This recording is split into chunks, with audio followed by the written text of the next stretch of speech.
ದೆಹಲಿಯ red fort ಬಳಿ ಆಗಿರುವಂತಹ ಡೆಡ್ಲಿ ಕಾರು ಸ್ಫೋಟದಲ್ಲಿ 8 ಮಂದಿ ಬಲಿಯಾಗಿದ್ದಾರೆ. 20ಕ್ಕೂ ಹೆಚ್ಚು ಜನರಿಗೆ ಗಾಯ ಆಗಿದೆ. ಇಡೀ ದೇಶವೇ ಬೆಚ್ಚಿ ಬಿದ್ದಂತಹ ಘಟನೆ ಇದು. 8 ಮಂದಿ ಬಲಿಯಾಗಿದ್ದಾರೆ, 20ಕ್ಕೂ ಹೆಚ್ಚು ಜನ ಗಾಯಗೊಂಡಿದ್ದಾರೆ. ಸ್ಫೋಟದ ತೀವ್ರತೆಗೆ ಮೃತದೇಹಗಳು ಛಿದ್ರವಾಗಿವೆ. 15ರಿಂದ 20 ಅಡಿ ದೂರಕ್ಕೆ ಹಾರಿ ಬಿದ್ದಂತಹ ದೇಹದ ಭಾಗಗಳು. ಸ್ಫೋಟದ ತೀವ್ರತೆಗೆ ದಿಕ್ಕೆಟ್ಟು ನೂರಾರು ಜನ ಓಡಿದ್ರು. ಯಾಕಂದ್ರೆ ಬಹಳ ದೊಡ್ಡ ಜನಸಮೂಹ ಈ ಭಾಗದಲ್ಲಿರುತ್ತೆ. ನಿನ್ನೆ ಇದಕ್ಕಿದ್ದ ಹಾಗೆ ಬ್ಲಾಸ್ಟ್ ಆಗ್ತಿದ್ದ ಹಾಗೇನೆ ಏನಾಗ್ತಿದೆ, ಎಲ್ಲಿಂದ ಈ ಶಬ್ದ ಬಂತು, ಜೊತೆಗೆ ಸುತ್ತಮುತ್ತ ನೋಡಿದಾಗ ಕೆಲವೊಂದಷ್ಟು ದೇಹಗಳು ಈ ಕಾರ್ನ ಮಿರರ್ ಏನಿರುತ್ತೆ ಆ ಭಾಗದಲ್ಲಿ ಸಿಲ್ಕೊಂಡಿದ್ವು. ಒಂದಷ್ಟು ಮಂದಿ ಕಾರ್ನ ಬ್ಯಾನೆಟ್ನಲ್ಲಿ ಬಿದ್ದಿದ್ರು. ಸ್ಫೋಟದ ತೀವ್ರತೆ ಹೇಗಿತ್ತು ಅಂತಂದರೆ, ಭಾಳಷ್ಟು ಕಾರ್ಗಳ ಏರ್ ಬ್ಯಾಗ್ ಓಪನ್ ಆಗಿತ್ತು. ಅಲ್ಲಿ ಗ್ಲಾಸ್ ಎಲ್ಲವೂ ಕೂಡ ಛಿದ್ರವಾಗಿತ್ತು. ವಿತಿನ್ ಸೆಕೆಂಡ್ ಸುತ್ತಮುತ್ತ ನೋಡಿದಾಗ ಏನಾಗ್ತಿದೆ ಅಂತ ಜನರಿಗೆ ಅರ್ಥ ಆಗಿಲ್ಲ. ಯಾಕಂದರೆ ಅಂಥ ಒಂದು ಸ್ಫೋಟ. ಸುಮಾರು 6:55ಕ್ಕೆ ಆ ಟೈಮಲ್ಲಿ ಆಗಿರುವಂಥ ಬ್ಲಾಸ್ಟ್ ಇದು. ಭಾಳ ವೆಹಿಕಲ್ ಬಂದು ಅಲ್ಲಿ ಈ ಟ್ರಾಫಿಕ್ ಸಿಗ್ನಲ್ ಏನಿದೆ ಅಲ್ಲಿ ನಿಲ್ಲುವಂಥ ಸಂದರ್ಭದಲ್ಲಿ ಬ್ಲಾಸ್ಟ್ ಆಗಿದೆ. ಸ್ಫೋಟದ ತೀವ್ರತೆಗೆ ಮೃತದೇಹಗಳು ಛಿದ್ರವಾಗಿ ಬಿದ್ದಿವೆ. 15ರಿಂದ 20 ಅಡಿ ದೂರಕ್ಕೆ ಹಾರಿ ಬಿದ್ದಂಥ ದೇಹದ ಭಾಗಗಳು. ನಿಮಗೆ ಕೆಲವೊಂದು ದೃಶ್ಯಗಳನ್ನು ತೋರಿಸ್ತಾ ಇದ್ದೀವಿ. ಸ್ಫೋಟದ ತೀವ್ರತೆ ಹೇಗಿತ್ತು ಅನ್ನೋದಕ್ಕೆ ಸಾಕ್ಷಿ. ಸುತ್ತಮುತ್ತ ಇದ್ದಂಥ ಆಟೋ ರಿಕ್ಷಾ, ಕಾರು, ಬೈಕ್ಗಳು ಎಲ್ಲವೂ ಕೂಡ ಜಖಮಾಗಿದೆ, ಬೆಂಕಿ ಹೊತ್ಕೊಂಡಿದೆ.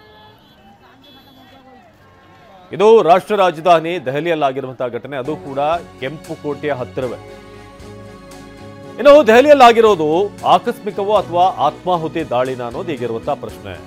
ತನಿಖಾ ಸಂಸ್ಥೆಗೆ ಈಗ ಅನುಮಾನ ಇದೆ, ಭಯೋತ್ಪಾದಕರ ದಾಳಿನ.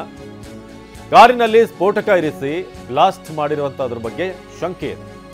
ಎನ್ಐಎ ಟೀಮ್ ಕೂಡ ಅಲ್ಲಿಗೆ ಆಗಮಿಸಿದೆ. ಕಾರ್ನಲ್ಲಿ ಸಿಕ್ಕಂತ ಮೃತದೇಹದ DNA ಪರೀಕ್ಷೆಗೆ ಸಿದ್ಧತೆ.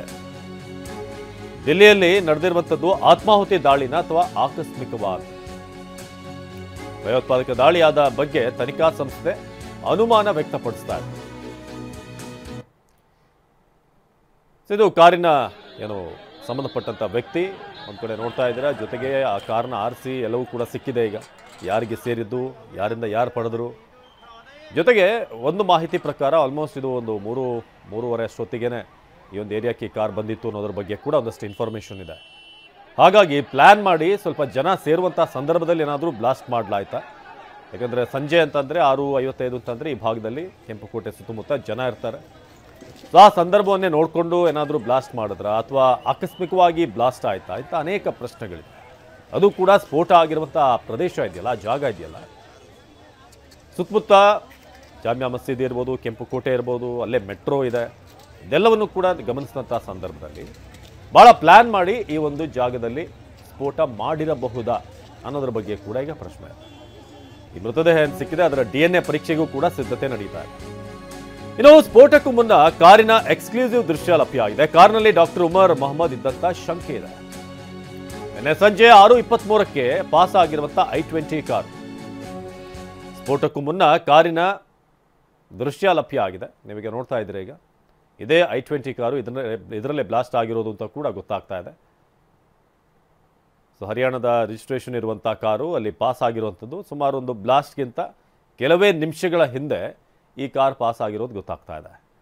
ಸೊ ಕಾರ್ನಲ್ಲಿ ಈ ಮೊಹಮ್ಮದ್ ಆತ ಇದ್ದಿರೋ ಬಗ್ಗೆ ಕೂಡ ಈಗ ಒಂದಷ್ಟು ಸಂಶಯ ವ್ಯಕ್ತವಾಗಿದೆ. 6:23ಕ್ಕೆ ಇಲ್ಲಿ ಪಾಸ್ ಆಗಿದೆ I-20 ಕಾರು. ಸೊ ದೆಹಲಿ ಸ್ಫೋಟ ಆಕಸ್ಮಿಕನ ಅಥವಾ ಪ್ಲ್ಯಾಂಡ್ ಸ್ಫೋಟನ ಅನ್ನೋದ್ರ ಬಗ್ಗೆ ಈಗ ತನಿಖೆ ಆಗಬೇಕಾಗಿದೆ.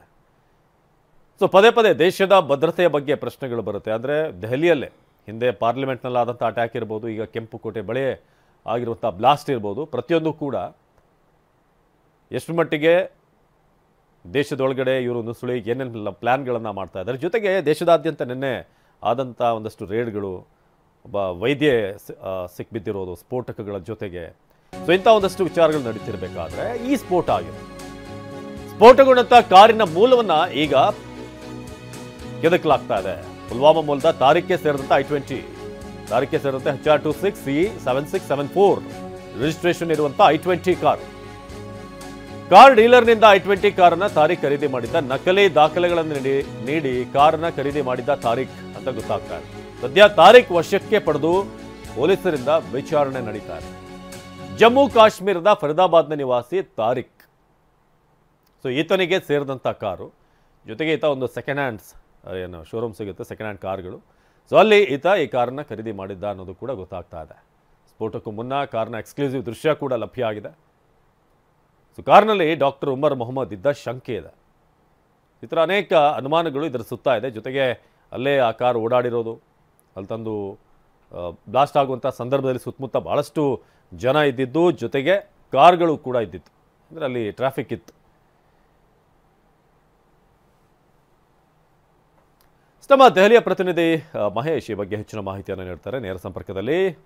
ಮಹೇಶ್, ಇದೀಗ ನಿನ್ನೆ ಆಗಿರುವಂಥ ಸ್ಫೋಟಕ್ಕೆ ಸಂಬಂಧಪಟ್ಟ ಹಾಗೆ ಹಲವಾರು ಅನುಮಾನಗಳಿದೆ. ಒಂದು, ಆ ಸ್ಫೋಟ ಆಗಿರುವಂಥ ಪ್ರದೇಶ, ಆ ಏರಿಯಾ, ಜೊತೆಗೆ ಆ ಕಾರ್ ಒಂದು 6:23ಕ್ಕೆ ಓಡಾಡಿರುವಂಥದ್ದು, ಆ ಕಾರ್ನ ಮಾಲೀಕ ಒಂದಷ್ಟು ಡೀಟೇಲ್ಸನ್ನು ಈಗ ಏನು ಕಲೆಕ್ಟ್ ಮಾಡ್ತಾ ಇದ್ದಾರೆ. ಅದು ಏನಿದೆ ಈ ಕ್ಷಣಕ್ಕೆ ಅಪ್ಡೇಟ್ ಏನಿದೆ?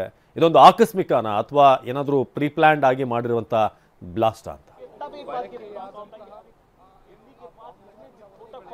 ಅವಿನಾಶ್, ಖಂಡಿತ ಏನು ದೆಹಲಿಯ ಕಾರು ಸ್ಫೋಟ ಪ್ರಕರಣ ಸಂಬಂಧ ಸಾಕಷ್ಟು ಅನುಮಾನಗಳು ಮೂಡ್ತಾ ಇರುವಂಥದ್ದು. ಯಾಕಂದ್ರೆ ಒಂದು ಕಡೆ ಏನು 1 ರಿಂದ 3 ವ್ಯಕ್ತಿಗಳು ಇದರಲ್ಲಿ ಅಂದ್ರೆ ಓರ್ವ ಓನರ್ ಆಗಿರುವಂಥದ್ದು ಮತ್ತೆ 3ನೇ ವ್ಯಕ್ತಿ ಎಂಟ್ರಿ ಆಗಿರೋದು ಕೂಡ ಸಾಕಷ್ಟು ಅನುಮಾನ ಮೂಡುತ್ತಾ ಇರುವಂಥದ್ದು. ನಾವೀಗ ಸ್ಥಳದಲ್ಲಿ ಇರುವಂಥದ್ದನ್ನು ನೋಡಬಹುದಾಗಿದೆ. ಯಾಕೆ ಅಂತ ಹೇಳಿದ್ರೆ ಈಗಾಗಲೇ ತಡರಾತ್ರಿಯಿಂದನೂ ಕೂಡ NIA ಅಧಿಕಾರಿಗಳು, NSG ಅಧಿಕಾರಿಗಳು ಸೇರಿದಂತೆ ಸಾಕಷ್ಟು ಒಂದು ಎಲ್ಲ ಏನು ಉನ್ನತ ಅಧಿಕಾರಿಗಳು ಸ್ಥಳಕ್ಕೆ ಭೇಟಿ ನೀಡಿ ಪರಿಶೀಲನೆ ಕೂಡ ಮಾಡ್ತಾ ಇರುವಂಥದ್ದು.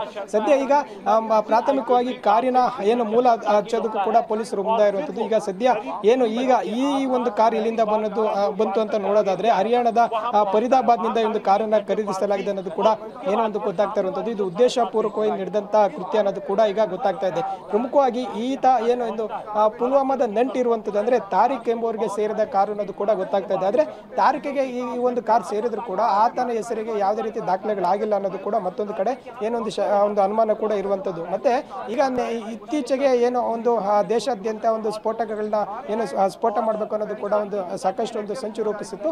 ಅದನ್ನ ಏನು ಪೊಲೀಸರು ವಶಕ್ಕೆ ಪಡೆದು ತೀವ್ರ ವಿಚಾರಣೆ ಕೂಡ ಮಾಡಿದ್ರು. ಅದರ ನಂಟಿ ಇರಬಹುದು ಅನ್ನೋದು ಕೂಡ ಈಗ ಶಂಕೆ ವ್ಯಕ್ತ ಇರುವಂಥದ್ದು. ಅಂದ್ರೆ ನಿನ್ನೆ ಮಧ್ಯಾಹ್ನ ಸುಮಾರಿಗೆ ಒಂದು ಕೆಂಪುಕೋಟೆಯ ಸಮೀಪ ಇರುವಂತ ಏನು ಸುಂದ್ರಿ ಮಸೀದಿ ಬಳಿ ವಾಹನ ಏನಿದೆ, ಒಂದು I-20 ಕಾರ್ ಏನಿದೆ, ಆ ಒಂದು ಕಾರ್ ಬಂದು ನಿಲ್ಲುತ್ತೆ ಅಂತ ಹೇಳ್ಬೋದು. ಸರಿಸುಮಾರು 3 ಗಂಟೆಗಳ ಕಾಲ ಅಂದ್ರೆ ಸಂಜೆ 6:50 ಸುಮಾರು ಕೂಡ ಈ ಒಂದು ಕಾರ್ ಪಾರ್ಕಿಂಗ್ ನಲ್ಲಿ ಇರುತ್ತೆ ಅಂತ ಹೇಳ್ಬೋದು. ಯಾಕಂದ್ರೆ ಕೇಳಿ ಜನನಿ ಬೀಡ ಪ್ರದೇಶವಾದಂತಹ ಹಿನ್ನೆಲೆಯಲ್ಲಿ ಅದನ್ನ ಏನು ಸ್ಫೋಟ ಮಾಡೋದಕ್ಕೂ ಉದ್ದೇಶಪೂರ್ವಕವಾಗಿ ಇಲ್ಲಿಗೆ ಬಂದಿದೆ ಅನ್ನೋದು ಕೂಡ ಗೊತ್ತಾಗ್ತಾ ಇದೆ.